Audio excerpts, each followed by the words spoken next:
দাপৰেছো কুৰুক্ষেত্ৰ অশ্বতীৰ্থ কলৌযোগে যোগিনী তন্ত্ৰত লেখা আছে। অশ্বতীৰ্থ কলৌযোগে মানে কলিকালত অশ্বতীৰ্থ হৈছে শ্ৰেষ্ঠ তীৰ্থ। আৰু আজিৰ এই পবিত্ৰ দিনত গংগাৰ পানীয়ে যেতিয়া ব্ৰহ্মপুত্ৰৰ উত্তৰ দিশত পানী উত্তৰ ছাইডত যেতিয়া পানী গতি কৰে লগ হয়, এইটো এটা পবিত্ৰ অনুষ্ঠান হিচাপে গঢ়ি উঠে। আৰু আজিৰ এই পবিত্ৰ অনুষ্ঠানত বিভিন্নজনে অস্থিক্ষেপণ, তৰ্পণ, দান আৰু শ্ৰাদ্ধাদি কৰ্ম কৰে। আৰু এই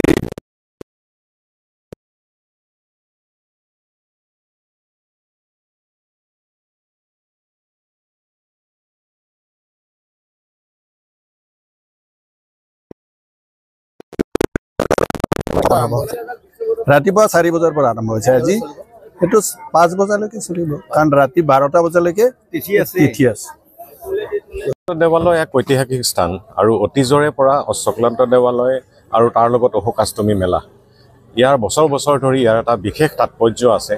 ইয়াতে প্ৰত্যেক বছৰে হাজাৰ হাজাৰ ধৰ্মীয় পৰ্যটক আহে, বিভিন্ন কামৰ স্থানৰ কাৰণে আহে। আৰু পাৰ্টিকুলাৰলি অশোকাষ্টমী মেলাত এটা তেওঁলোকৰ জনবিশ্বাস, জনশ্ৰুতি আছে যে ইয়াতে গংগা মিলিত হয় বা ইয়াতে পিণ্ডাদি দিয়াৰ কাৰণে, বিভিন্ন পিতৃপুৰুষৰ পিণ্ড বা এই কাৰ্য কৰাৰ কাৰণে আজিৰ দিনটোত তেওঁলোকে স্নান কৰে আৰু পিণ্ডাদি ইয়াতে বিসৰ্জন দিয়ে। গতিকে আজি আপোনালোকে দেখিছে মেলাও হয়, তাৰ লগত অজস্ৰ লোক আজি ইয়াত আহি উপস্থিত হৈছেহি। আৰু আমি সকলো আজি উপস্থিত হৈছিলোঁ যে অশোকাষ্টমী মেলাৰ যিটো নতুন ইয়াতে প্ৰৱেশদ্বাৰ, এই প্ৰৱেশদ্বাৰৰ শুভ উদ্বোধন কাৰ্যও আছিলে।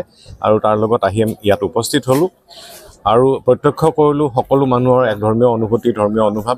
আৰু এইটোৱে আশা কৰিছোঁ যে এই পৰম্পৰা অটুট থাকক।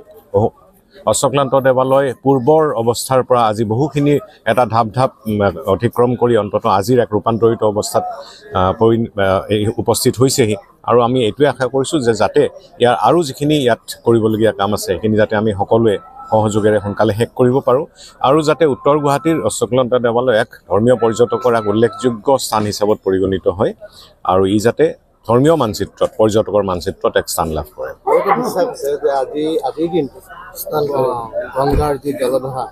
ব্ৰহ্মপুত্ৰত বিলীন হয় বুলি কোৱা হয়। মই ক'লোঁ যে সেইটো জনবিশ্বাস আছে আৰু সেই জনবিশ্বাস মতেই আজি ইয়াত অজস্ৰ লোক আহি ইয়াত মানে স্নান কৰে, যে সকলোৱে এইটো এটা জনশ্ৰুতি, জনবিশ্বাস যে গংগা নদীয়ে ইয়াতে আজি মিলিত হয়, ব্ৰহ্মপুত্ৰৰ লগত মিলিত হয়। গতিকে অশোকাষ্টমী মেলাত অশ্বক্লান্ত দেৱালয়ৰ এই স্থানত স্নান কৰিলে তেওঁলোকে সমানে পুণ্য হয়। গংগা স্নান কৰিলে যিটো পুণ্যাৰ্জন কৰিব পাৰি, সেইটো পুণ্য ইয়াতে অৰ্জন কৰিব পাৰি বুলি এটা জনবিশ্বাস আছে। মই আহিছোঁ চাংচাৰীৰ পৰা। আজি আহিলোঁ মানে মোৰ দেউতা ঢুকালে, দেউতাৰ আজি অস্ত্ৰ দিবৰ কাৰণে আহিছোঁ, অস্থি অতাবৰ কাৰণে।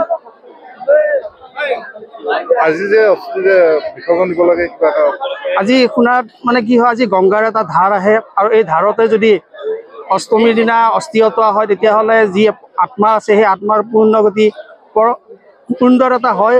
আৰু মই প্ৰাৰ্থনা কৰিছোঁ সকলোৰে যাতে আত্মাই সদগতি লওক, ভগৱানৰ ওচৰত সেই প্ৰাৰ্থনা কৰিছোঁ আৰু সুন্দৰভাৱে অস্থি প্ৰদান কৰক সকলোৱে।